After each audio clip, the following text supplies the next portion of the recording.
ओम शांति। आदरणीय हंसा दीदी जी का बहुत बहुत स्वागत है दीदी जी। हम सभी दीदी जी का बहुत बहुत स्वागत करते हैं। वेलकम वेलकम दीदी।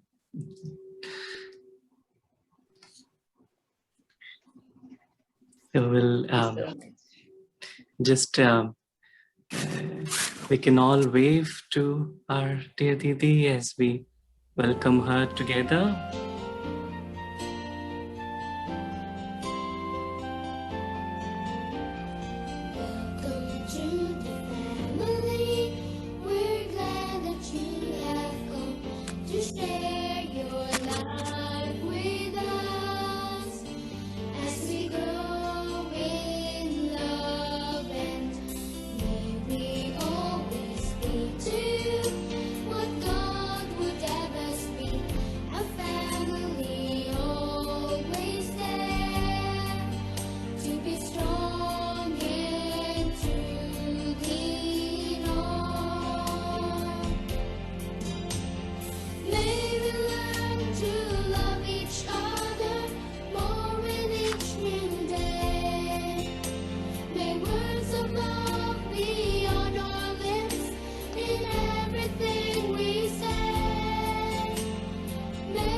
Om Shanti, welcome, Didi ji.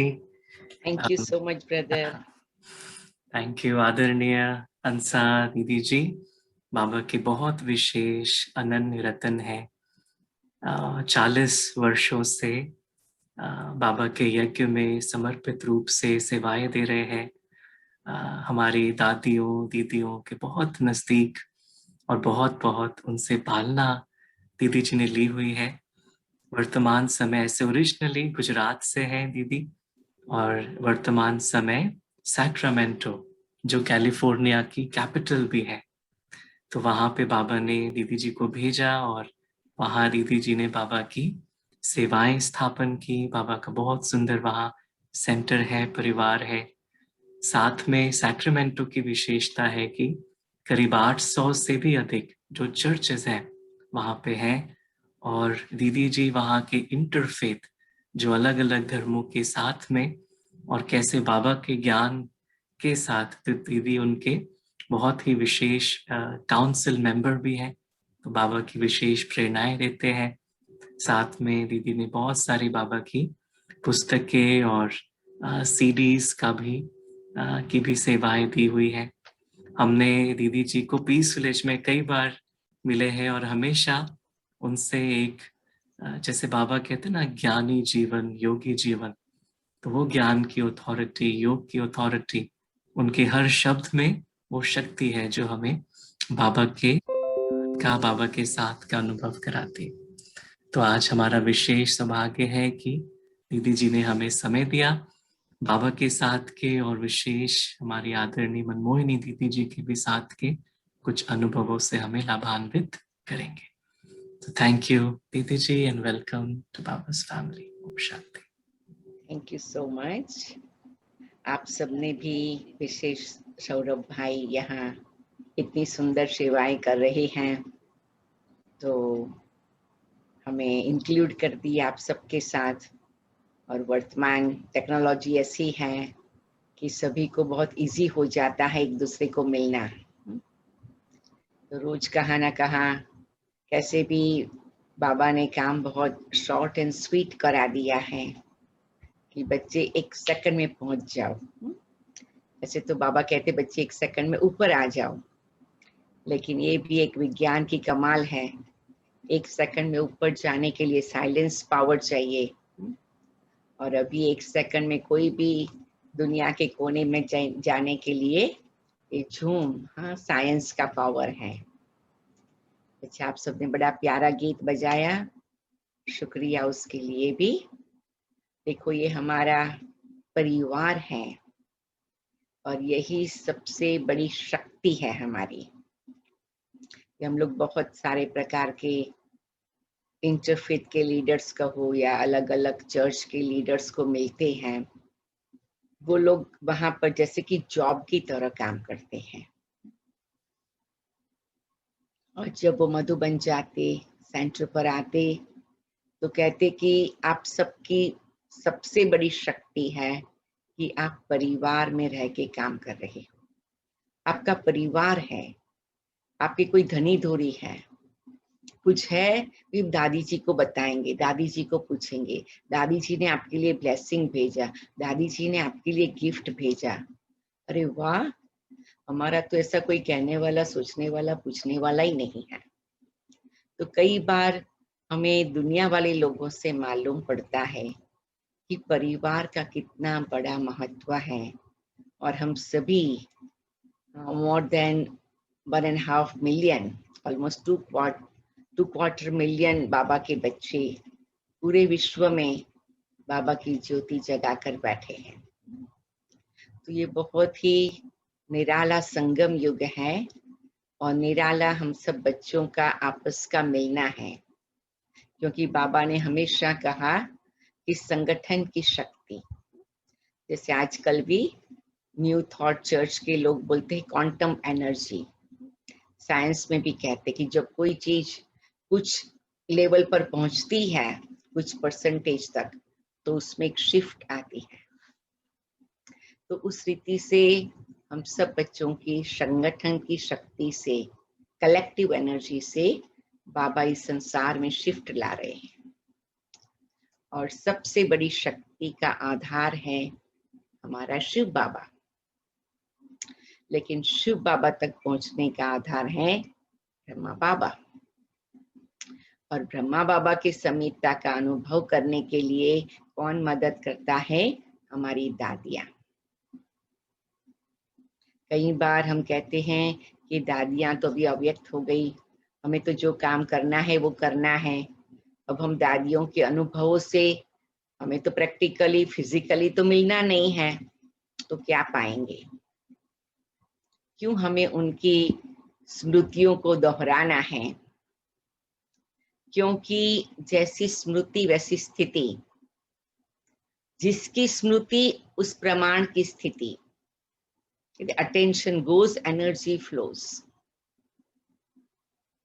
तो जहां मेरी स्मृति, अवेयरनेस, अटेंशन जाता है, उस प्रकार की एनर्जी को हम ड्रॉ करते हैं।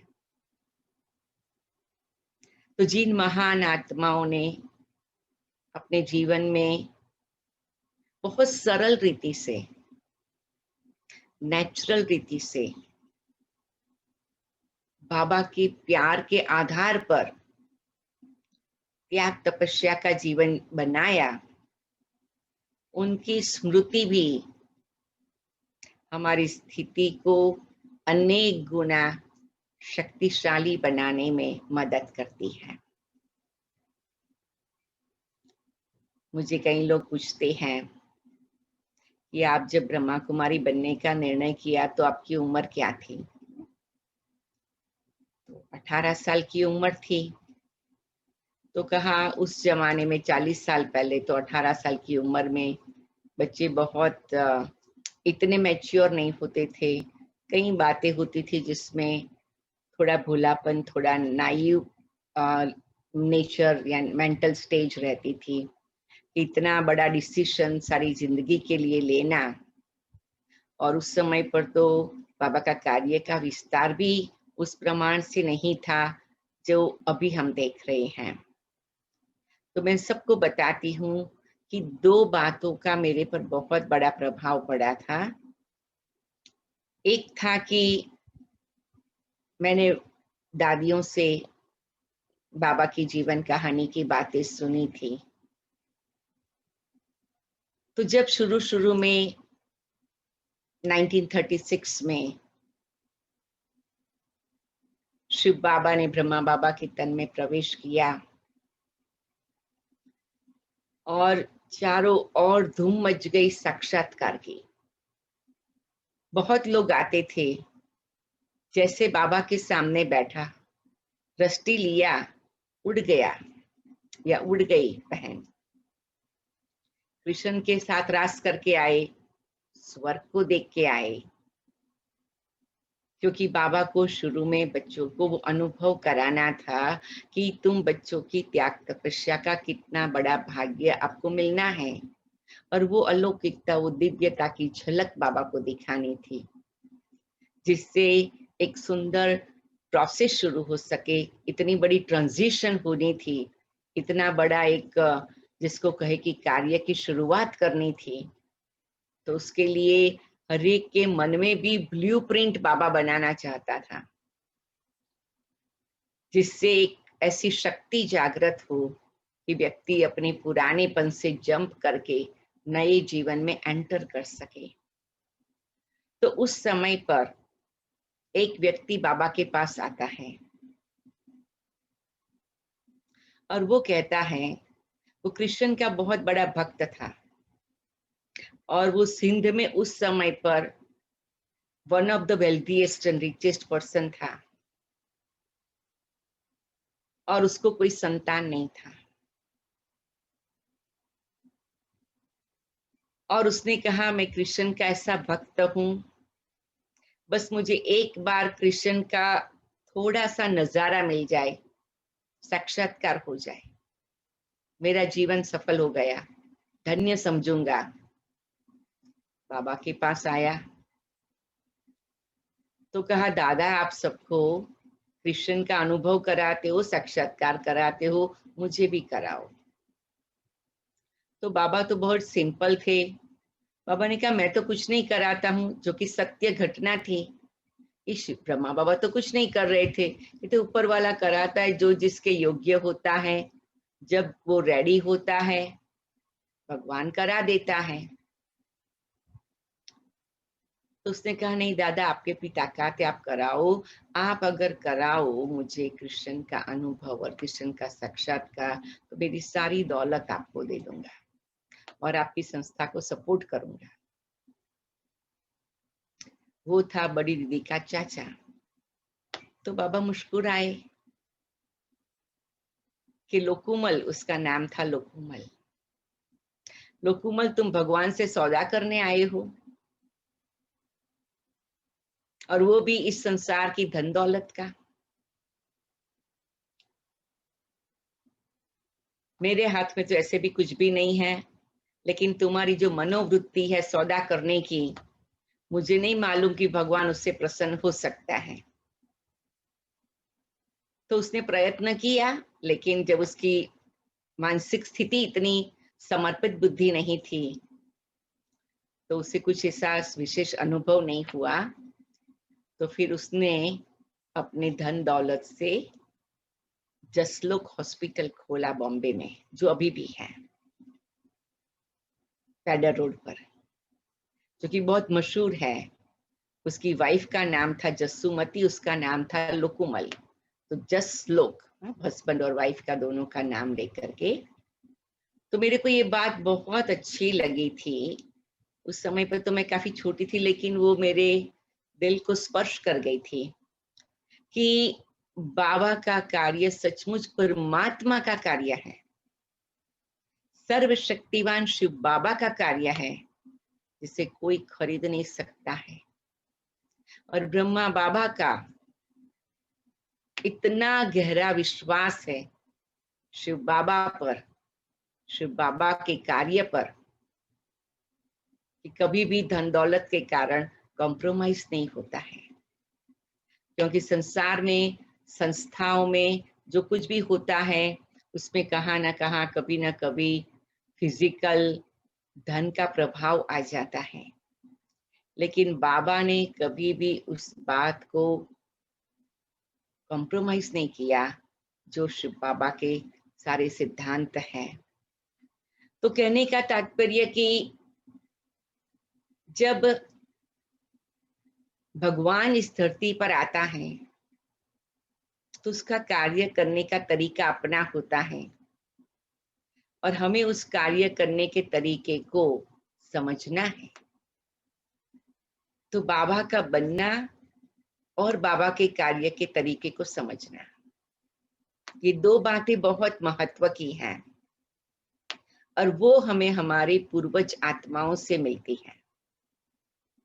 जैसे हम सभी जानते हैं कि यज्ञ की शुरुआत में ये सब दीदी दादियां उनकी 20s में, अर्ली 30s में थे, एज के प्रमाण मोस्टली तो सभी 20s में ही थे और बड़े बड़े घरों से आए थे, लेकिन उन्होंने सब काम अपने हाथों से किया और धीरे धीरे धीरे करते करते उन्होंने कभी नहीं सोचा था, क्योंकि बाबा उन्हें कहते थे बच्चे कल सतयुग आ जाएगा, तुम दूसरी दिवाली नहीं देखेगी, कल जाकर कृष्ण के साथ डांस करेगी। तो उनकी बुद्धि इतनी अच्छी तरह सेट हो गई थी कि और कुछ कारोबार की बात या संस्था इतनी बड़ी होगी, कोई एडमिनिस्ट्रेटिव हेड बनेगा, वो जैसे उनके दिमाग में प्रोग्रामिंग ही नहीं था। हम भी कभी कभी आपस में मिलते हैं, जब हम लोग सभी ज्ञान में आए, जो भी बहनें, तो हम 74 में ज्ञान में आए, उस समय पर कहते थे कि म्यूट कर देवे कि 76 में विनाश हो जाएगा।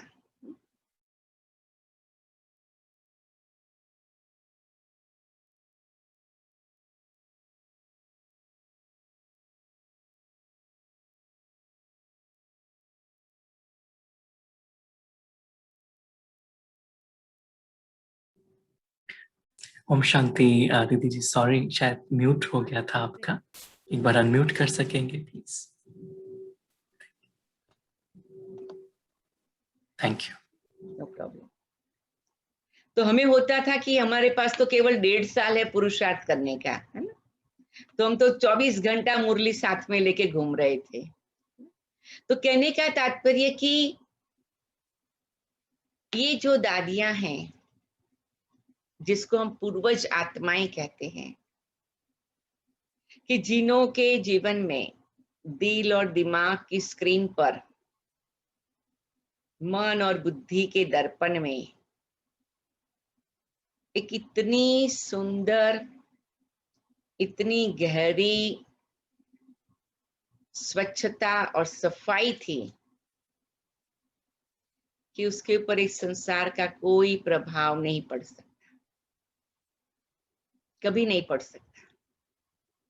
तो जब वो इतने क्लीन और क्लियर सोर्स से अगर हम कनेक्ट होते हैं और हम ये याद करते हैं कि वो हमारे पूर्वज हैं, अर्थात जैसे लौकिक दुनिया में कहते हैं कि जो आपके पूर्वज होते हैं उसकी आपको लेगेसी मिलती है, उसकी एनर्जी आप में आती है। फैमिली ट्री बताते हैं ना, तो ये भी एक हमारी फैमिली ट्री है कि जिसकी एनर्जी हमें मिल रही है। तो एक तो सबसे पहली बात, जितना हम अपने आप पुरुषार्थ करें उससे 1/10 पुरुषार्थ की एनर्जी, जैसे हम 10 गुना पुरुषार्थ करें और जितनी शक्ति मिलेगी उससे 1/10 पुरुषार्थ करें और अनेक गुना एनर्जी जब हमें मिलती है, जब हम बाबा के साथ इन पूर्वज आत्माओं को भी अपने साथ कनेक्टेड महसूस करते हैं, पार्ट ऑफ लाइफ महसूस करते हैं। तो ये एक बहुत बड़ी बात है और बहुत सूक्ष्म बात है कि हम पहले अपने मन को इस बात से कन्विंस कर ले। कईयों को होता है कि हमें याद तो बाबा को ही करना है, ज्योति बिंदु बन के ज्योति बिंदु बाबा को ज्योति के देश में याद करना है, लेकिन वो उतनी ऊंची स्थिति पर पहुंचने के लिए हमें कुछ स्टेप्स से होकर के जाना है, कुछ लेवल्स के साथ जाना है, कुछ ऐसी एनर्जी को साथ में लेके चलना है। जैसे स्पेस शटल भी जब उड़ता है तो उसके साथ कुछ ऐसी मशीनरी होती है जो उसको एंड तक अपने साथ ले जानी पड़ती है। वो एक पैकेज होता है, तो ये भी पार्ट ऑफ द पैकेज है। आज मीठी बड़ी दीदी का हम लोग जिस प्रकार से यज्ञ में मनाते हैं, ऐसे देखे तो हमारे अमेरिका में अंतिम दिन है, इंडिया में तो अभी 1 तारीख शुरू हो गई है। उसके पहले हम सब ने मीठी मम्मा का दिन मनाया, और अभी बड़ी दादी का दिन मनाएंगे। जब हम इन सभी को अपनी नजरों के सामने लाते हैं, आप एकदम एकांत में शांति में बैठ करके सोचना, जैसे एक और आप बाबा की दृष्टि ले रहे हैं और एक और ये पूर्वज आत्माओं की दृष्टि ले रहे हैं। आपको ऐसी सुंदर महसूसता आएगी कि आपकी आत्मा बहुत सहज रीति से अपने आप को खुश नसीब महसूस करेगी। तो जब मैं ज्ञान में आई तो ड्रामा अनुसार मैं ब्रह्मा बाबा को तो साकार में नहीं मिली, और मेरे लौकिक माता पिता भी अभी ज्ञान में नहीं आ रहे थे उस समय पर, अभी तो आ गए हैं। तो मैं हमेशा ही ये सोचती थी कि मैं इस परिवार की हूं। तो एक दिन मैं सेंटर पर आई तो एक बहन एक अनन्य माता को लेकर के मधुबन जा रही थी, और उस समय पर कोई मधुबन का विशेष प्रोग्राम नहीं था। उसका नाम था गुलाब माता, और वो पारसी फैमिली से थी, और वो बाबा की बहुत पक्की बच्ची थी। वो साकार बाबा को भी मिली हुई थी, अभी थोड़ी उम्र वाली थी। तो मेरे को कुछ समय से संकल्प था मुझे मधुबन जाना है, तो मैंने रिक्वेस्ट करके रखा था। ऐसे मेरे घर से जल्दी परमिशन तो नहीं मिलने वाला था, तो मैं जैसे ही सेंटर पर गई क्लास के लिए, तो वो बहन ने कहा मैं अभी जा रही हूँ, तुम्हें चलना है तो चलो। मैंने कहा ठीक है, आप रुको, मैं जल्दी घर जाती हूँ, जल्दी जल्दी थोड़ा सामान पैक करके आती हूँ। अभी उस समय पर मधुबन क्या है, मधुबन में क्या मिलेगा नहीं मिलेगा कुछ मालूम नहीं था। तो हम तो अपने भोले भाले दिल दिमाग से जो भी थोड़ा बहुत सामान लेकर के, मैंने अपने लौकिक पिता को बोला मुझे जाना है, 2-3 दिन का ये मौका है, तो मुझे ट्रेन स्टेशन पर छोड़ दो। तो लकीली वो मान गए, मुझे ट्रेन स्टेशन पर छोड़ दिया, और मैं वहां पर उनके साथ जाकर के पहुंच गई ट्रेन में। हम लोग साथ में हो गए। फिर वहां आबू रोड से हमें कार लेने आई थी, हम माउंट आबू पहुंच गए। अब माउंट आबू पहुंचने के बाद शाम हुई तो मालूम पड़ा ठंडी लग रही है। ना हमने तो कोई गर्म कपड़े लिए थे, ना कोई एक्स्ट्रा जुराब, ये मतलब कोई भी ऐसा सामान नहीं लिया था। तो फिर उस जमाने में तो ऐसा था कि मधुबन में हर एक को अपना सामान लेके जाना होता था, और कुछ एक्स्ट्रा सामान ज्यादा नहीं इजीली मिल सकता था। तो मेरी दीदी ने कहा तुम तो सब कुछ भूल गई हो। तो मैंने कहा हाँ ये बात तो राइट है। फिर उन्होंने दच्छू दादी को बताया, तो कहा ठीक है, बाल्की को हम जो चाहिए सब दे देते हैं।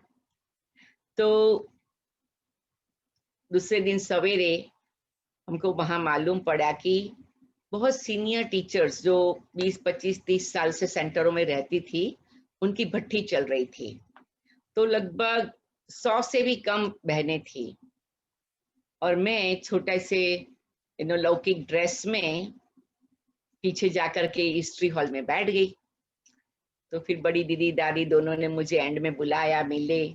तो हमारे साथ जो टीचर बन गई थी उसने कहा कि दीदी ये बहन है ना, एक कुमारी है, बांधेली है, उसके माँ बाप ज्ञान में नहीं चलते हैं। तो उस समय पर दादी दीदी दोनों ने मेरा हाथ पकड़ के कहा कि ये बांधेली नहीं है, ये तो बाबा की है, और उसका पूरा परिवार बाबा का बन जाएगा। तो वो जैसे कि पहले दिन का ही दादी दीदी ने वरदान दे दिया, और मैं तो केवल बाबा को देखती रहूं। मैं पूरी रात सो भी नहीं सकी, मुझे हुआ कि मैं कहाँ आ गई हूँ। तो मैं तो जैसे कि बर्तन में उड़ गई थी। तो मैं जब सवेरे उठी तो मुझे लगा मैं बाबा के सामने बैठी हूँ, बाबा मुझे टोली दे रहे हैं, दृष्टि दे रहे हैं, पूछ रहे हैं, बच्ची तुम्हें क्या सेवा करनी है, तुम्हें मालूम है? और मेरी आंख एकदम खुल जाती है। तो उस स्थिति से पहले दिन ही बाबा ने इतने सुंदर अनुभव कराए कि जैसे बाबा मुझे हाथ पकड़ करके पूरा मधुबन दिखाया। तो मुझे ऐसे लगा मैं यहाँ तो बहुत बार आई हूँ, मैं एक एक कोना मधुबन का जानती हूँ, मुझे सब पता है कौन सा एरिया कहाँ है, कौन सा डिपार्टमेंट कहाँ है। जैसे मैंने एंटर किया मैंने कहा ये तो मैं बहुत सालों से जानती हूँ। तो ऐसे जैसे बाबा ने दृष्टि देख करके ही स्मृति के दरवाजे खोल दिए और इतना सुंदर बाबा ने अनुभव कराया कि 2 दिन के बाद हमें निकलना था और उस टाइम पर ये बहनें जो रिट्रीट में आए हुए थे भट्टी में, उन्हें भी निकलना था। तो दादी ने कहा कि उस समय पर पांडव भवन का जो मेडिटेशन हॉल है, वो भी कंस्ट्रक्ट हुआ था। अभी टाइल्स भी पूरे नहीं लगे थे, दीवारों पर भी पूरा प्लास्टर नहीं हुआ था, कंस्ट्रक्ट होकर के स्ट्रक्चर रेडी हो गया था। तो दादी ने कहा आप सब आई हो बड़ी बहनें, तो चलो हम वहां पर आपको विदाई देंगे। तो इतना सुंदर वातावरण था, इतने प्यारे बाबा के गीत बज रहे थे और 5 दादियां, बड़ी दादी प्रकाशमणि, बड़ी दीदी मनमोहिनी, चंद्रमणि दादी, शांतामणि दादी, मनोहर इंदिरा दादी, ऐसी 5-6 दादियां सभी लाइन में खड़े थे और सब बहनों की नैन भी भरे हुए थे बाबा की याद के, प्यार के मोतियों से। तो हर एक ने जैसे कि उसका उद्घाटन किया, तो दादी दीदी ने मेरे को भी बोला तुम भी आके बैठ जाना। तो मेरे को शुरू से ही इतना अच्छा मौका मिला कि इतने पावरफुल एनर्जेटिक वाइब्रेशन और जोन में जैसे मैं एंटर हो गई। तो मुझे तो कुछ मालूम भी नहीं था, मेरे पास तो पूरे सफेद कपड़े भी नहीं थे। तो इतना सुंदर वातावरण, इतनी अलौकिकता, इतनी रूहानियत, वो बाबा और दादियों के द्वारा जो दृष्टि दिया है, उसने जैसे 84 जन्मों का रिकॉर्डिंग खोल दिया, उसने सारी आत्मा को जगा दिया। मैं आप सबको ये इसीलिए बता रही हूँ कि आप सब भी जब वीडियो के द्वारा भी बाबा के 4 धाम की यात्रा करें, दादियों के प्यार भरी दृष्टि के वीडियोस देखे, तब उसको धीरे से प्यार से देखे, क्योंकि ये बाबा का सीक्रेट है कि बाबा और दादियां अभी भी उनकी आत्मा में इतनी ताकत है कि भले उन्होंने कहा जन्म भी ले लिया है, लेकिन वो जो डिवाइन एनर्जी है वो जहां भी है वहां से सभी तक पहुंचाते हैं। विशेष करके जो आत्मा ब्राह्मण बनती है वो ऑटोमेटिक वो कनेक्ट हो जाती है। जिस दिन आप मुरली पढ़ना शुरू करते, जिस दिन आपके दिल से सहज रीति से निकलता मेरा बाबा, उस दिन से आपको वो एनर्जी फ्लो होना शुरू हो जाती है। जैसे ट्री पर कोई भी नई डाली उगती है तो ट्रंक से, धुर से वहां भी एनर्जी पहुंचना शुरू हो जाता है। जब ट्री ग्रो होता है ना तो वैरायटी टालियां अलग अलग समय पर ग्रो होती है, डालियों पर दूसरी डालियां, उसके पर पत्ते, उसके पर फल फूल लगते हैं। ट्रंक से ही सारी एनर्जी जाती है। तो ये जो हम कल्प वृक्ष का चित्र देखते हैं कि जिसमें सब बाबा मम्मा और दादियां बैठ के तपस्या कर रही हैं, वो तपस्या की अग्नि, वो तपस्या की ज्वाला, वो तपस्या की एनर्जी अभी भी चालू है। और इसीलिए जैसे ही कनेक्ट होता है वो एनर्जी हमारे में फ्लो होना शुरू हो जाती है, क्योंकि हमारे ब्राह्मण जीवन से सतयुग तक की जो यात्रा है वो यात्रा का सच्चा फ्यूल, सच्चा पेट्रोल सच्ची एनर्जी का सोर्स ये बाबा, मम्मा और दादियां हैं। उनकी तपस्या है, उनकी साधना और आराधना है, और जितना वहां हम कनेक्ट करेंगे तभी शिव बाबा से एनर्जी हमारे में फ्लो होगी। क्योंकि जब हम इन दादियों से कनेक्ट होते हैं तो जैसे कि हमारी धरनी तैयार हो जाती है। जैसे कई बार बाबा मुरलियों में कहते हैं कि बाबा के ज्ञान के लिए बुद्धि का बर्तन सोने का चाहिए। तो वो सोना का कैसा बनेगा? तो एक प्रोसेस है। जैसे बीज भी डालते हो तो पहले जमीन को, सॉइल को रेडी करना पड़ता है। जब रेडी किया तभी बीज डाला तो ग्रो होगा। तो ये हमारी आत्मा जो कलयुगी दुनिया में से आई है वो पथरीली हो गई है, जिसको कई बार बाबा कहते हैं पत्थर बुद्धि, तुच्छ बुद्धि। तो ये सब महान आत्माएं जिन्होंने 14 साल दुनिया से अलग रह करके केवल अपने आप के लिए आत्मा की शुद्धिकरण का एक बहुत बड़ा प्रोजेक्ट किया है। क्यों? क्योंकि उनको मालूम था इस प्रोजेक्ट का प्रभाव हजारों को होने वाला है। देखो साइंटिस्ट लोग हैं, कुछ साइंटिस्ट एकांत में बैठ के, लैब में बैठ करके एक चीज बनाते हैं। जैसे कोई साइंटिस्ट ने बल्ब बनाया, वो कहते हैं ना व्हाट, हाउ, अलग अलग नाम है ना साइंटिस्ट के जिन्होंने ये सारे बनाए हुए हैं। मुझे इसलिए याद आता है कि हमारे सैक्रामेंटो में बाबा का जो घर है ना वो हाउ एवेन्यू पर है।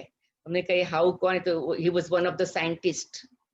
ऐसे वॉट एवेन्यू है यहाँ पर, तो कहते Watt is also one of the scientist. और फिर Edison, he was also one of the scientist. There is a here Edison street. तो देयर आर बहुत सारे साइंटिस्ट के नाम पर यहाँ हैं, तो इसलिए मुझे याद आता है।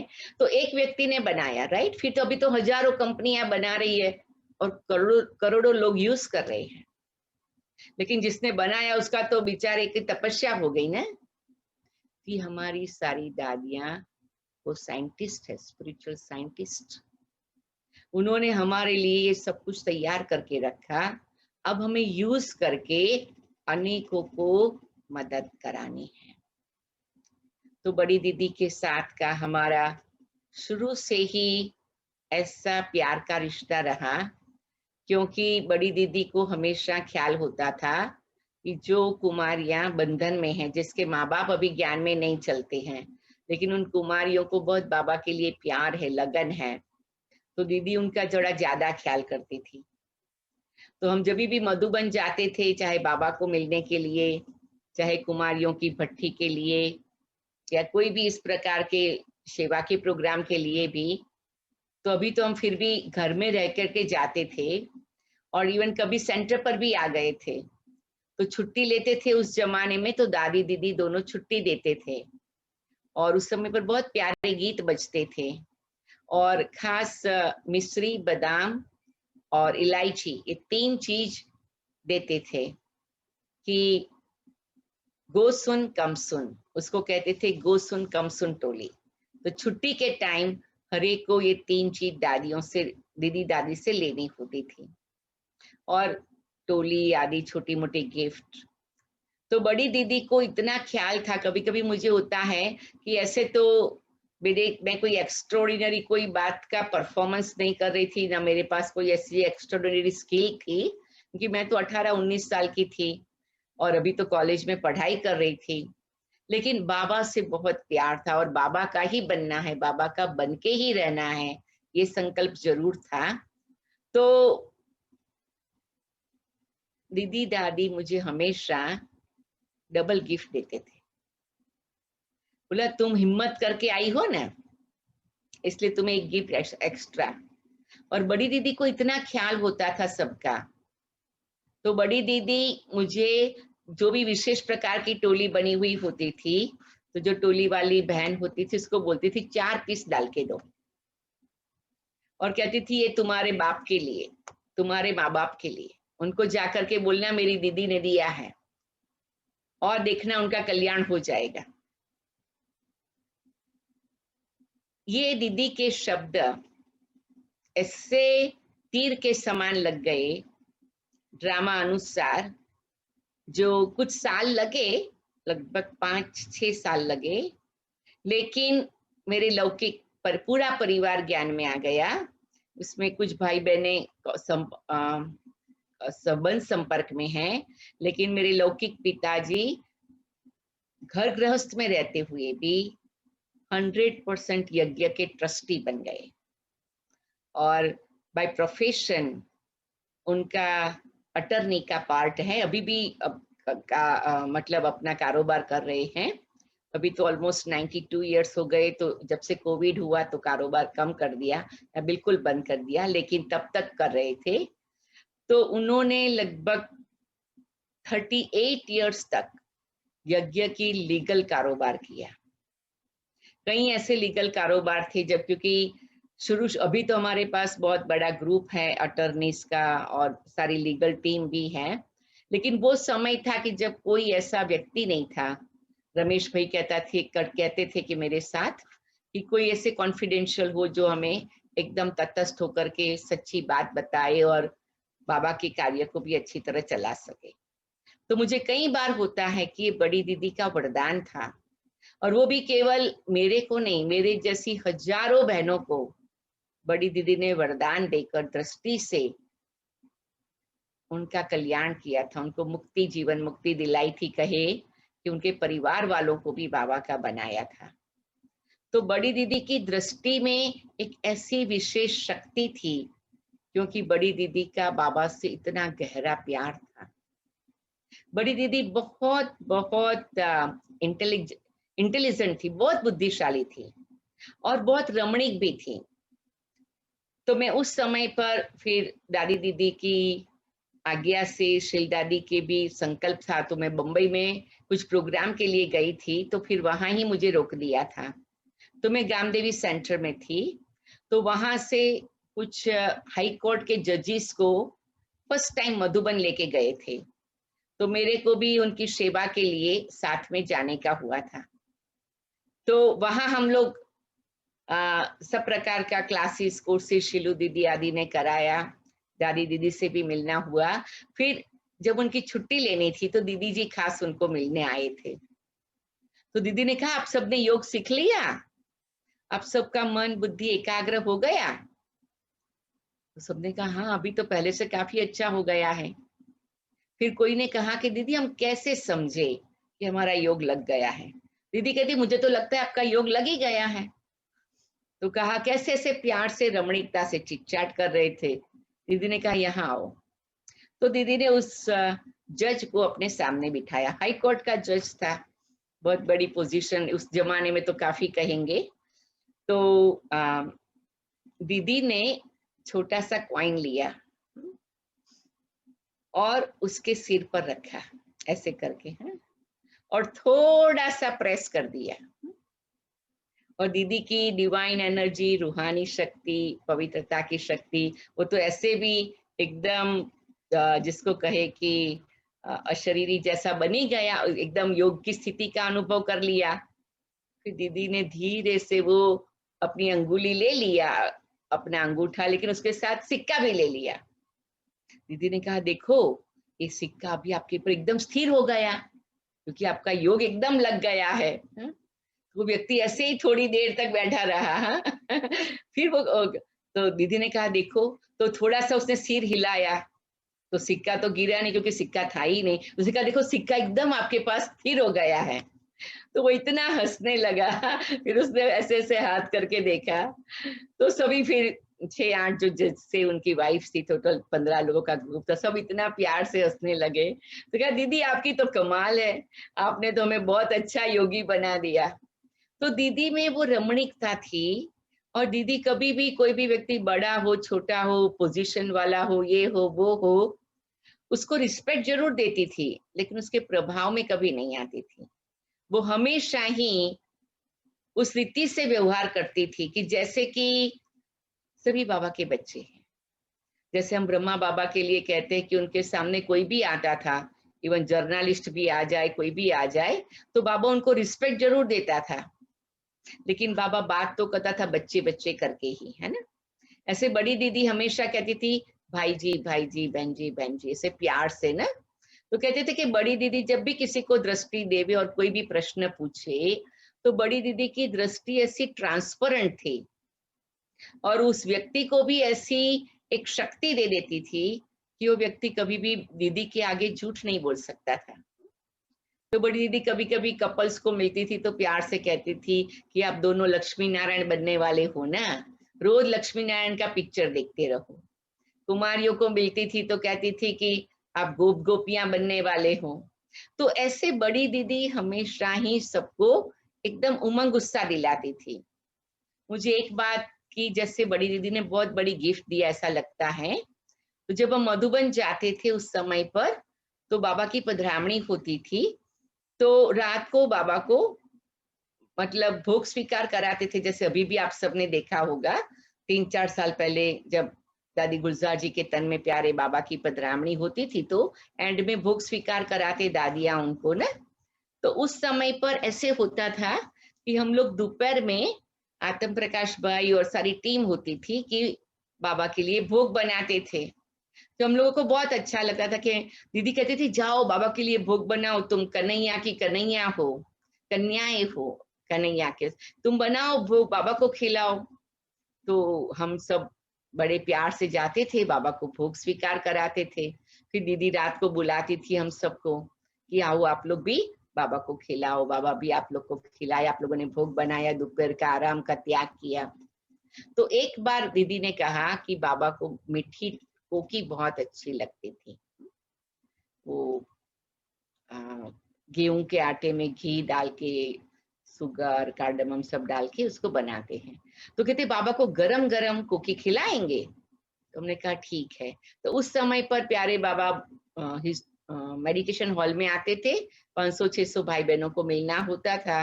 तो 11 साढ़े 11 तक, फिर 12 बजे तक बाबा अव्यक्त मतलब वापस वतन में चले जाते थे। तो हम लोग ने सारी तैयारी करके रखी। फिर 11 बजे बाबा पार्टियों को मिल रहे थे। तो दीदी ने कहा अभी देखो आधे घंटे में हो जाएगा, आप लोग जाओ कोकी बना के ले आओ। तो हम लोग गए और बाबा के लिए कोकी बना के, गरम गरम कोकी बना के सच्चा घी लगा करके ले आए। और वो फिर दादी दीदियों ने बाबा को खिलाया, हम लोगों ने बाबा को खिलाया, बाबा ने हमको खिलाया। लेकिन ये एक जो प्यार भरा रिश्ता जुट गया,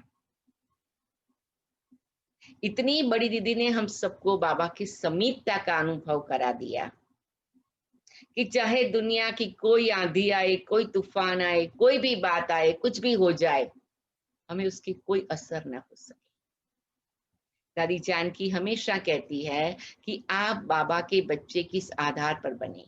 कि कोई बाबा का बच्चा बनता है ज्ञान के आधार पर, कोई योग के आधार पर, कोई धारणा के आधार पर, कोई सेवा के आधार पर, कोई परिस्थिति के आधार पर, कोई है जो बनता है प्यार के आधार पर। जैसे गोपियों के लिए गायन है कि वो कृष्ण के प्यार में खो गई थी। आप सबने अगर इंडियन हिस्ट्री को मतलब इंडियन मैथोलॉजिकल स्टोरीज भागवत को सुना होगा ना, उसमें कहानी बताते हैं कि जो कृष्ण का कजिन था उसका नाम उद्धव था ना, तो उसने कहा भी ज्ञान होना चाहिए, ज्ञानी बनना चाहिए। तो वो जाता है गोपियों के पास, जब गोपियों का प्यार देखता है तो उसको लगता है मेरा ज्ञान तो कोई वैल्यू ही नहीं रखता है, क्योंकि प्यार बहुत बड़ी शक्ति है। तो शिव बाबा ने ब्रह्मा बाबा के तन में प्रवेश किया। वो ब्रह्मा बाबा की आत्मा का परमात्मा के लिए प्यार था। मम्मा ने बाबा को अपना बनाया प्यार के आधार पर। दादियां बाबा पर स्वाहा हुई प्यार के आधार पर। क्योंकि हम सभी मिलकर के प्यार की दुनिया सतयुग बना रहे हैं। ज्ञान की दुनिया नहीं बना रहे, प्यार की दुनिया बना रहे। क्योंकि बाबा ने कहा ज्ञान तो प्रायलोप हो जाएगा, ज्ञान वहां रहेगा ही नहीं। जैसे कई बार बाबा मुरली में भी प्यार से कहते हैं कि देवताएं तो बुद्धू होंगे, उनके पास तो कोई ज्ञान नहीं होगा, लेकिन वहां सबको एक दूसरे के लिए प्यार जरूर होगा। वो प्यार का संस्कार वह सभी आपस में मिलजुल करके खाएंगे, खिलाएंगे। तो बड़ी दीदी ने सबसे बड़ा ये काम किया। जैसे प्यारी दादी जी का, बड़ी दादी जी प्रकाशमणि का पार्ट रहा कारोबार का, लेकिन बड़ी दीदी ने यज्ञ को प्यार से चलाया। वो प्यार का पोषण करती रही, नर्चरिंग करती रही। मुझे एक और बात याद आती है कि उस समय पर 1975 का एंड था और 76 की शुरुआत थी।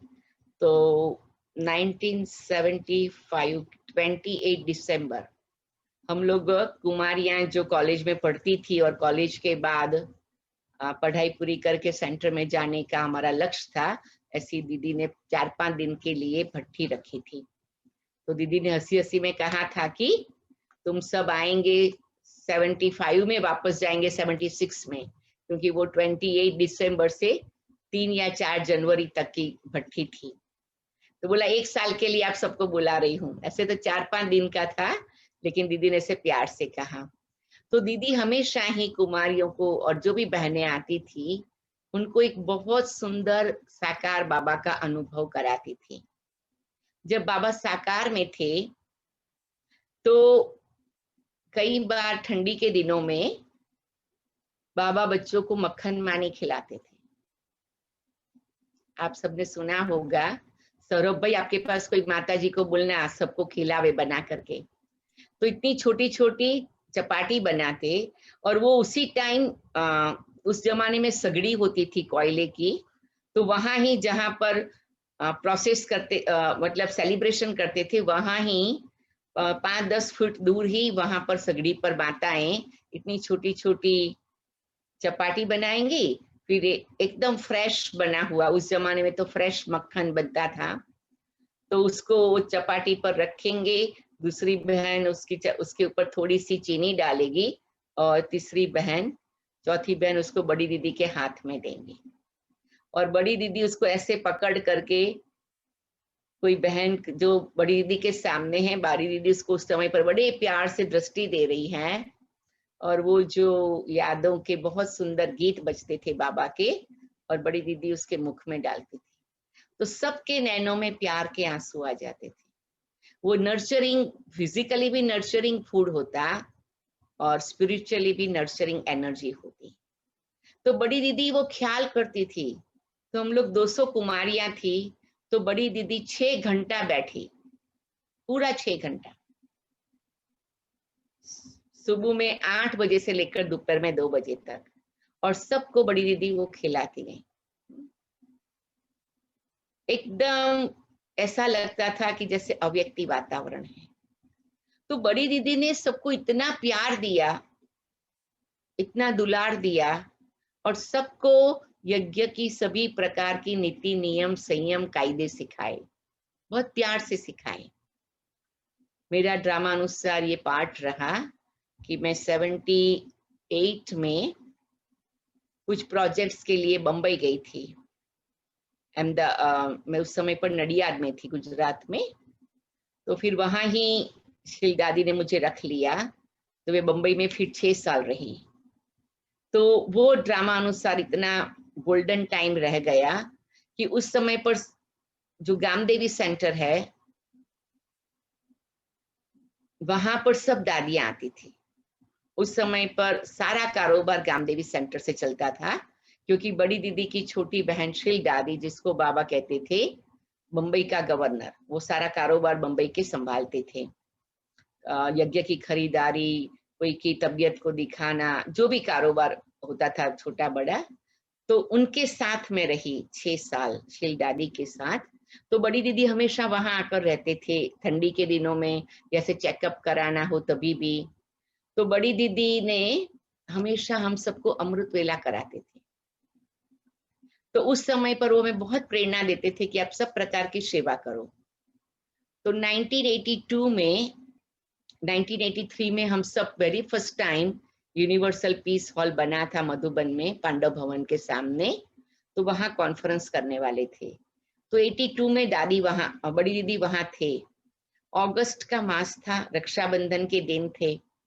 तो हम वीआईपीस को राखी बांधने जाते थे। भारत में एक ट्रेडिशन है ब्रह्मा कुमारीज की भी।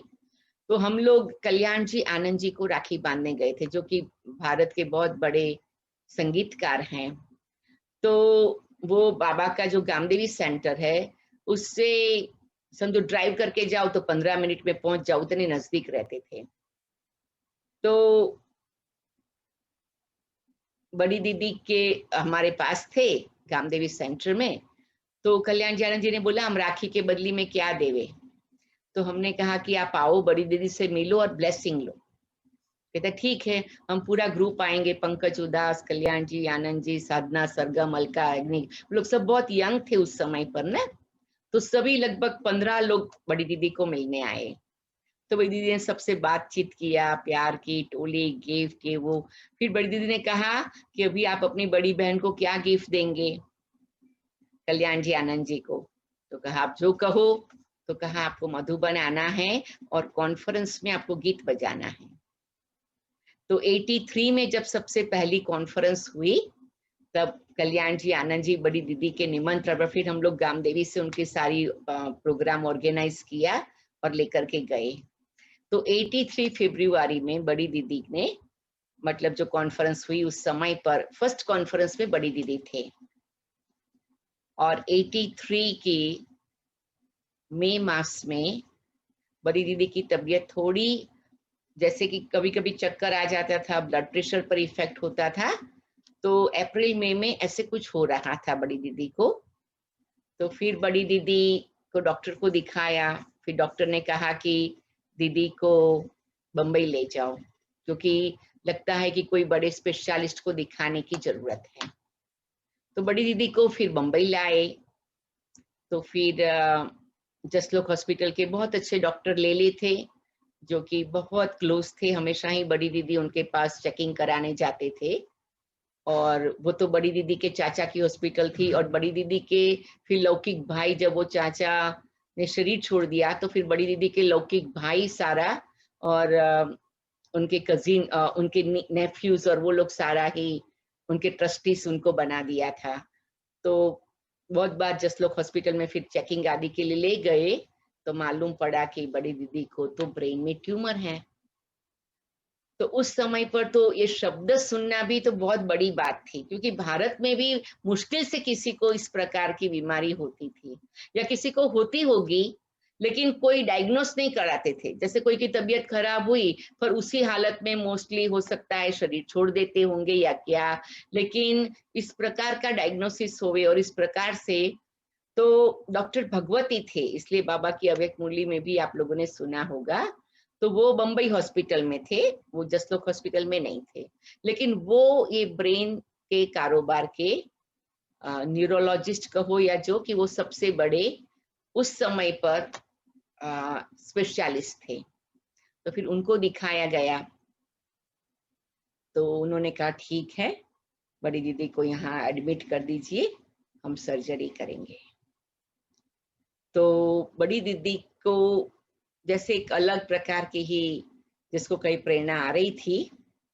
तो उस समय पर मैं वहां थी गामदेवी में, और मैं ही कई बार बड़ी दीदी के साथ गई थी।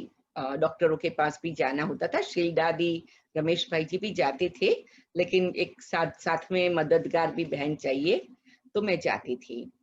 तो हम देखते थे कि बड़ी दीदी मुस्कुराती रहती थी। डॉक्टर्स कुछ भी कहे, बाबा जानता है, बाबा बैठा है, बाबा के पास सारा प्लान है। तो दीदी बड़ी बाबा बाबा ही करती रहती थी। लेकिन जब बम्बई हॉस्पिटल में बड़ी दीदी को एडमिट किया, तो फिर दादी जी आए मधुबन से, और गुलजार दादी आए, और फिर दादी जानकी भी पहुंच गए थे। तो फिर क्या था कि फिजिकली बड़ी दीदी का ब्लड प्रेशर थोड़ा डाउन नहीं हो रहा था। तो डॉक्टर ने कहा कि जब तक ब्लड प्रेशर लेवल भी नहीं आए तो हम सर्जरी नहीं कर सकते हैं। तो फिर गुलजार दादी को मैसेज दिया। तो गुलजार दादी ने कहा बाबा आएंगे। बड़ी दीदी को मिलने के लिए। तो बड़ी दीदी अस्पताल में थे, तो लेकिन बड़ी दीदी के लिए तो सबको बहुत रिस्पेक्ट था कि चलो हम बड़ी दीदी को थोड़ा मरीन ड्राइव पर घुमा के ले आते हैं। ऐसा करके बड़ी दीदी को लेकर के आए सेंटर पर। हमने पूरे सेंटर का हॉल एकदम सारे वाइट कपड़ों से सजाया, मोतियों के फूल बहुत सुंदर अच्छी तरह से। तो उस समय पर विजेंद्रा दादी, दादी प्रकाशमणि, शिलेंद्रा दादी और बड़ी दादी की भाभी थी, वो 4 जन वही केवल उस हॉल में थे। और दादी गुलजार फिर वतन में गए बाबा के पास, और फिर केवल उन 4 जनों को ही मिले। हम लोग सब वहां बाजू के कमरे में बैठे थे। तो उस समय पर जगदीश भाई भी, ब्रिजमोहन भाई दिल्ली से आ गए थे, निर्भर भाई सब आ गए थे, रमेश भाई तो वहां ही थे। और पूरे जितने भी जोन के भाई बहन थे, जो head of the department, head of the zone होते हैं, लगभग 25 ऐसे वरिष्ठ भाई बहने वहां पर थे। तो सभी एकदम प्यार से योग कर रहे थे। तो बाबा बड़ी दीदी को मिले, बातचीत किया, कहा ड्रामा फिक्स है और बाबा के पास स्पेशल प्लान है। और ऐसे करके बड़ी दीदी के सिर पर हाथ रखा, बड़ी दीदी के कंधे पर ऐसे प्यार से हाथ रखा, और बड़ी दीदी का ब्लड प्रेशर आदि सब ठीक हो गया। फिर उसके 4-5 दिन के बाद दीदी की सर्जरी हुई। लेकिन सर्जरी तो काफी सक्सेसफुल हुई डॉक्टर के हिसाब से, मेडिकल साइंस के हिसाब से, क्लिनिकली। लेकिन बाबा का प्लान अलग था। तो बड़ी दीदी 100% कॉन्शियसनेस में नहीं आए। पूरा टाइम, थोड़ा टाइम आते थे कॉन्शियस में, फिर अव्यक्त स्थिति में रहते थे। ऐसे करके ऑलमोस्ट 21 डेज बड़ी दीदी, क्लिनिकल भाषा में कहे तो सबकॉन्शियस में रहे, और बीच बीच में कॉन्शियसनेस में आते थे। तो हम सब ने योग तपस्या चालू रखी थी। और 21 दिन के बाद, और उस 21 दिन के अंदर हर वीक दादी प्रकाशमणि 2-3 दिन पांडव मतलब मधुबन में रहती थी, फिर फ्लाई करके बम्बई आती थी, 3 दिन बम्बई में रहती थी, डॉक्टरों से बातचीत करना, मेडिटेशन, योगा भट्टी करना। ऐसे दादी गुलजार भी टर्न लेते थे। तो 3 दिन दिल्ली में, 3 दिन बम्बई में। तो जब दादी मधुबन जाए तो गुलजार दादी आ जाते थे, और दादी बम्बई में आवे तब गुलजार दादी दिल्ली, क्योंकि दादी को वहां का कारोबार भी संभालना था। तो ये भी ड्रामा अनुसार हम देख रहे थे कि कितना बाबा के यज्ञ में यूनिटी है, प्यार है, भावना है। तो ऐसी निराली स्थिति का अनुभव बाबा ने कराया कि बाबा और बाबा के बच्चे एक हैं। और रोज गुलजार दादी के द्वारा बाबा का मैसेज आता था कि बाबा ने कहा कि बच्ची बाबा के पास है, और बाबा उसको उसका रिटर्न दे रहे थे कि जो बाबा जब अव्यक्त हुए तो बड़ी दीदी को नहीं मिल पाए थे, क्योंकि बड़ी दीदी उस समय पर इलाहाबाद के मेले में थे जब बाबा अव्यक्त हुए। तो एनीवे ये भी कई रहस्य थे, लेकिन सार ये है कि बड़ी दीदी का जो गहरा प्यार था, उसका एक इतना बड़ा प्रभाव पड़ा कि बाबा के कार्य को एक नई ऊंचाई पर ले लिया। इसीलिए बड़ी दीदी अव्यक्त हुए।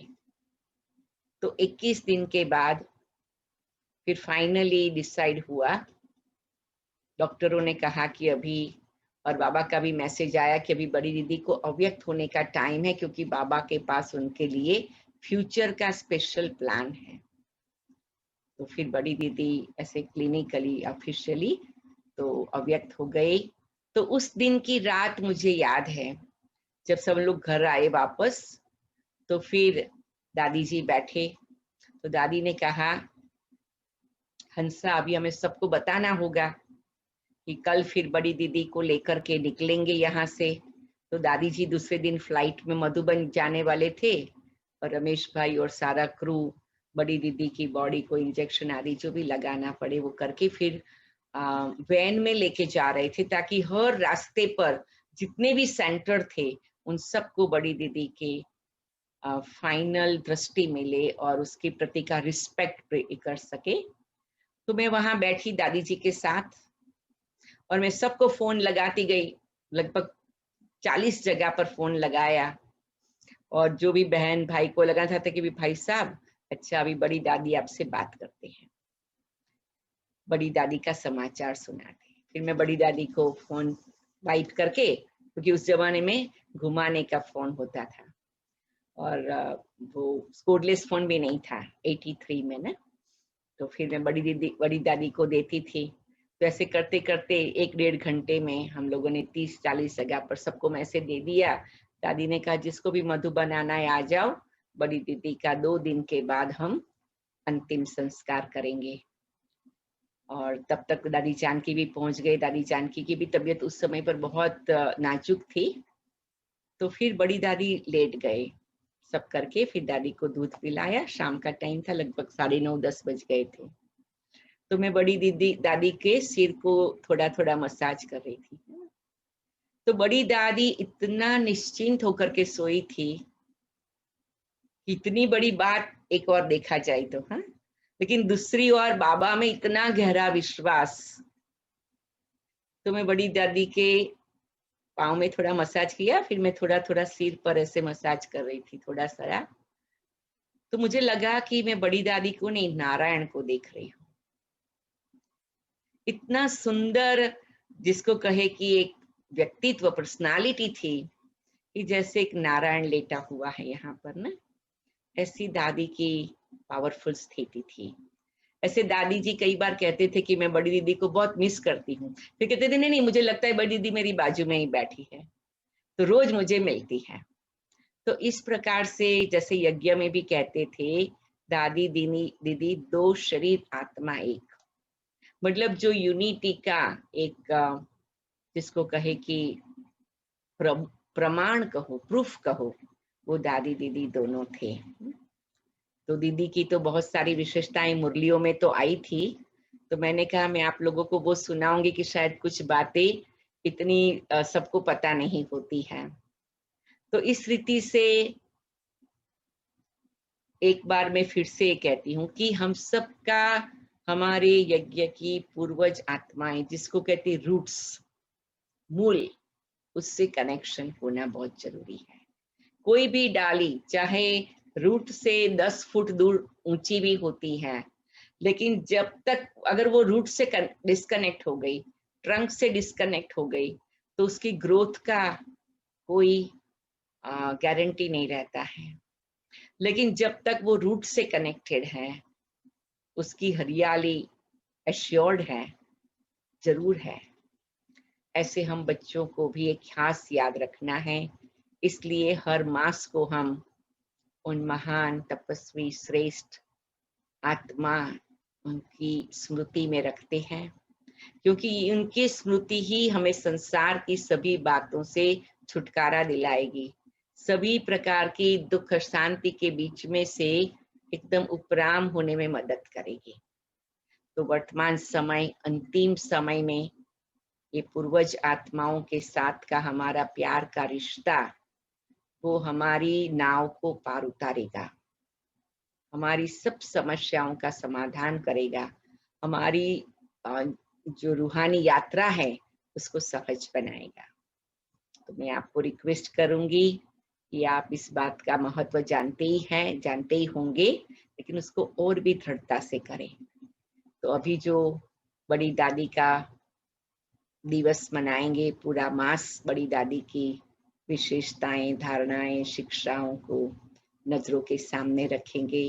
और अगस्त मास तो विशेष ऐसे भी रक्षाबंधन का टाइम भी है, तो आप सबको उसकी भी मुबारक है इन एडवांस। और अभी देखो, एक कोविड पूरा हुआ है, दूसरा डेल्टा शुरू हो गया है। तो हमने कहा कि ये भी बाबा हमें सिखा रहा है, क्योंकि ये भी कई बार बाबा कहते कि अचानक में कुछ होगा, लेकिन बाबा इतना स्मार्ट है, बहुत स्मार्ट है। तो सबने सोचा शायद बाढ़ आएगी, अर्थक्वेक आएगा, युद्ध होगा, ज्वालामुखी होगा, आंधी तूफान होगा, हरिकेन होगा, कुछ नहीं हुआ। लेकिन एक छोटे से वायरस ने पूरे विश्व को बंद कर दिया। तो ये भी बाबा हमें बताता है कि छोटी चीज का कितना महत्व है। ऐसे ही हम में आत्मा भी एक छोटी सी चैतन्य ज्योति बिंदु हूँ, और शिव बाबा भी एकदम छोटा सा nuclear energy, spiritual nuclear energy है ना। एक है एटम और एक है प्रोटॉन, न्यूट्रॉन, ऐसे बताते हैं ना, इलेक्ट्रॉन। तो बाबा है उससे भी छोटा। तो छोटी चीज में बहुत पावर है, और ये लौकिक रीति से, फिजिकल रीति से भी, जिसको कहे कि वायरस ने हम सबको बता दिया। कोई ने कल्पना नहीं की थी। जो बाबा ने कहा था एक तो अचानक होगा, और ऐसा होगा जो कोई ने कल्पना नहीं की होगी। कोई ने भी स्वप्न में भी नहीं सोचा था कि सारी दुनिया इतनी हद तक बंद हो जाएगी और सबके मुख बंद हो जाएंगे, सबका मिलना जुलना बंद हो जाएगा। वेस्टर्न वर्ल्ड में तो हग करना, हाथ मिलाना कितना जिसको कहीं कॉमन होता है, और वेस्टर्न वर्ल्ड से सीख करके इंडिया वाले भी करने लगे थे।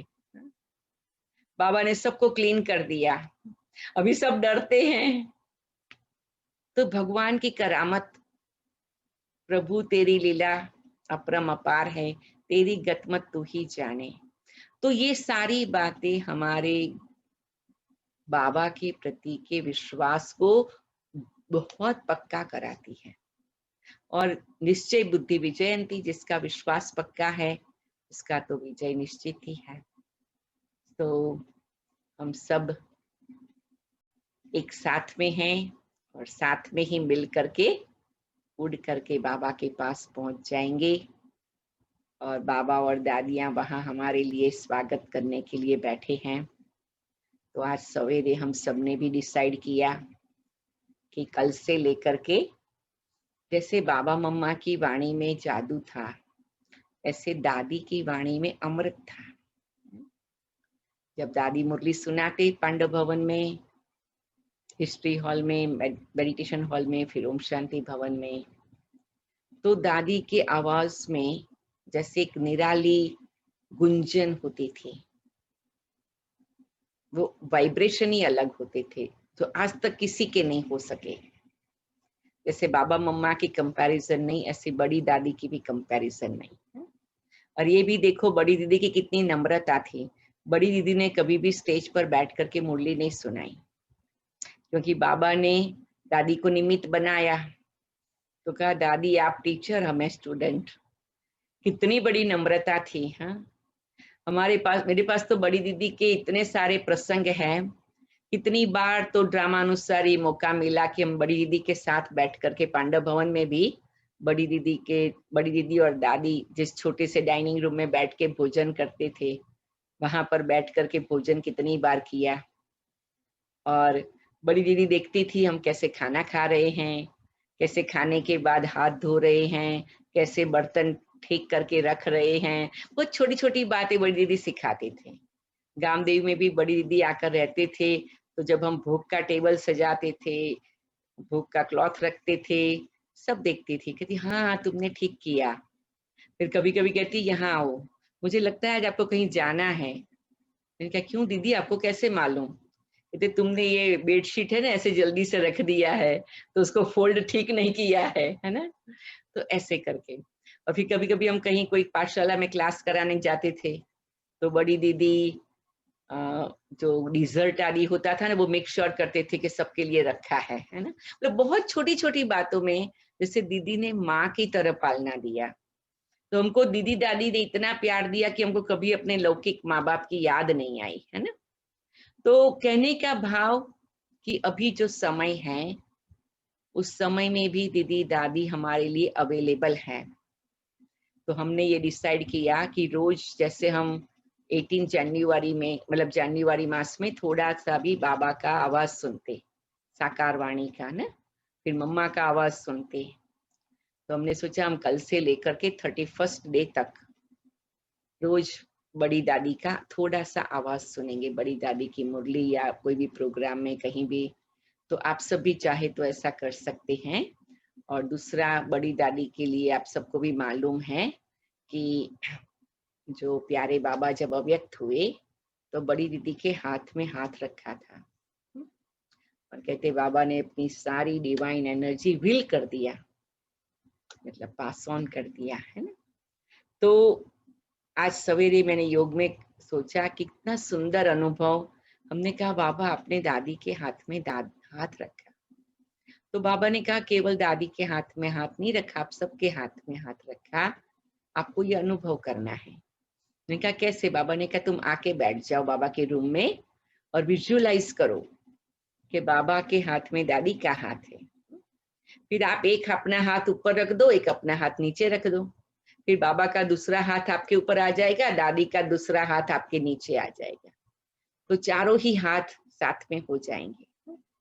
तो बाबा के 2 हाथ, दादी के 2 हाथ और हमारे 2 हाथ वो साथ में हो जाएंगे। और बाबा ने कहा कभी कभी बच्ची तुम ये भी कर सकते हैं कि बाबा और दादी के हाथ के बीच में अपना एक हाथ रख दो और आप भी उस वर्षे के अधिकारी हो। तो हम सभी ने नक्की किया कि कुछ मिनटों के लिए अमृत वेला, मुरली के टाइम, मुरली शुरू होने के पहले, ट्रैफिक कंट्रोल के टाइम, नुमा शाम के टाइम और रात को सोने के पहले हम सभी कुछ कुछ मिनट अपना हाथ बाप दादा और दादी के हाथ में रख के ये अंतिम समय में भी वरदानों से अपने आप को भरपूर कर ले। तो ऐसी छोटी छोटी बातें होती हैं लेकिन वो हमें बहुत बल देती हैं। और एक लास्ट बात है जो आप लोग अभी आने वाले समय में पुरुषार्थ में ऐड करना चाहे तो, कि जब बड़ी दीदी अव्यक्त हो गई उसके बाद से विशेष रूप में बड़ी दादी 18 जनवरी के दिन 4 धाम की यात्रा के लिए जाते हैं, बाबा की झोपड़ी में, शांति स्तंभ पर, बाबा के रूम में और हिस्ट्री हॉल में। तो उसकी बहुत सुंदर वीडियो बनी हुई है, तो उसको रोज देखना है कि मैं बड़ी दीदी के साथ 4 धाम की यात्रा कर रही। आपको तो मालूम होगा है ना सौरभ भाई वो वीडियोस, तो राइट, तो रोज देखनी है क्योंकि वो हम चाहते हैं कि हमारे दिल दिमाग में गहराई से छप जाए, इतनी छप जाए, इतनी छप जाए कि हमारे बाकी के 63 जन्म की सारी पुरानी व्यर्थ साधारण बातें एकदम क्लीन हो जाए, क्योंकि तभी हमारी अंतमति सो गति होगी। वही बातें, वही दृष्टि, वही वातावरण इतना गहराई से हमें दिल में छपा लेना है जो विनाश के समय जो बाबा को याद करना है वो सहज हो जाए, पुरुषार्थ नहीं करना पड़े। तो ये छोटी छोटी युक्तियां हैं कि जो हमें डीप प्रोग्रामिंग में मदद करती है, तो आप सब भी चाहे तो उसको उपयोग कर सकते हैं। ओम शांति। Thank you so much. थोड़ा 5-10 मिनट एक्स्ट्रा हो गया है, सॉरी फॉर दैट। नहीं, थैंक यू सो मच दीदी जी, दिस वाज अमेजिंग। आप तो हमें एकदम बाबा के पास यज्ञ में एकदम ले गए पुराने दिनों में, और इतनी सुंदर सुंदर दादियों की बातें, दीदी जी की बातें बताकर, और आपने साइंटिफिकली भी जो आपने कहा दादियां हमारे पूर्वज स्पिरिचुअल साइंटिस्ट्स हैं, दैट वाज रियली अमेजिंग। और हम तो सोच रहे थे और वर्षा होती रहे, ऐसे लग रहा था बाबा से आपके थ्रू ज्ञान की वर्षा, और हम नजदीक बाबा के बहुत आ रहे हैं। तो थैंक यू सो मच दीदी जी, और हम सभी भी थैंक्स बोले, सभी अनम्यूट करके थैंक यू सो मच सभी। बोले दीदी जी को। थैंक यू दीदी, थैंक यू हाँ, आपके दीदी, पास तो काफी टाइम हो थैंक यू गया ना, दीदी, 9:30 बज गया, 9 बज गए, 9:30 बज गया ना। हाँ, नहीं, आपका तो गुड नाइट का टाइम हो गया। हाँ, नहीं, सब इतना प्यार से सुन रिया है, थैंक यू सो मच। नहीं, थैंक यू। हम फिर भी एक और बार कभी बड़ी दादी जी के भी साथ के आपके अनुभव सुनेंगे, क्योंकि हाँ आपके जरूर। उनके भी बहुत गहरे अनुभव होंगे। या एक्चुअली हाँ, बड़ी जी। दादी तो हमारे लौकिक घर में भी आए हुए हैं, हम सुनाएंगे वाह, कभी जरूर। हाँ, हम्म, 2 बार। 2 बार, वाह। हम सभी और अच्छा, थैंक यू बोले दीदी जी। हाँ थैंक थैंक यू यू दीदी, दीदी। और थैंक यू सभी को वेरी मच, आपका थैंक यू रात दीदी, का काफी देरी का टाइम हुआ, फिर भी आप सब बैठे हैं। नहीं, तो परफेक्ट टाइम है हमारे लिए। Thank you very much, thank you thank दीदी। You so much. चलो अभी बाबा को याद करते हैं। जी। ओम शांति। ओम शांति दीदी। ओम शांति। ओम शांति। शांति। चलो हम सभी मधुबन में पहुंच जाए और बाबा के रूम में पहुंच जाए और वो दृश्य को याद करें जब बाबा के सामने दादी जी थे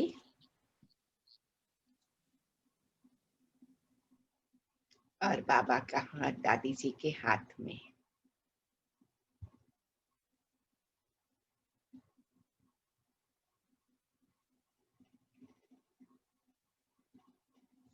और मेरा हाथ भी बाप दादा और दादी के हाथों में। और वो करंट, वो एनर्जी, वो स्पेशल किरणें बाबा की प्रकृति से और दादी की प्रकृति से हमारी प्रकृति में आ रही है।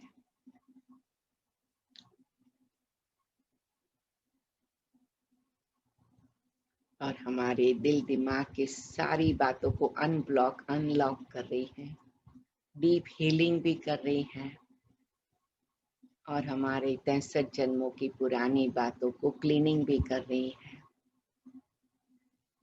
हमको एकदम हल्का फुल्का बना रही है,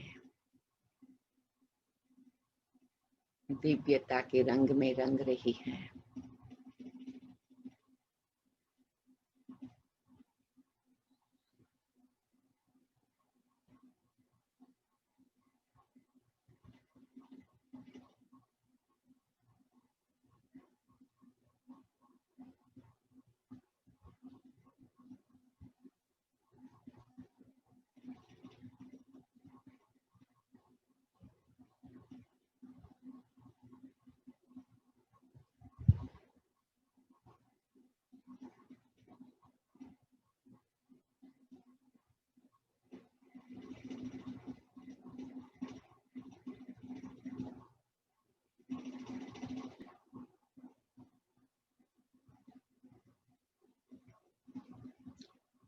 ओम शांति, ओम शांति, ओम शांति।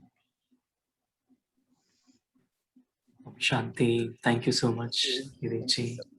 सौरभ भाई, आप भी अमेरिका के बीच में इतनी सुंदर बाबा की सेवाएं कर रहे हैं।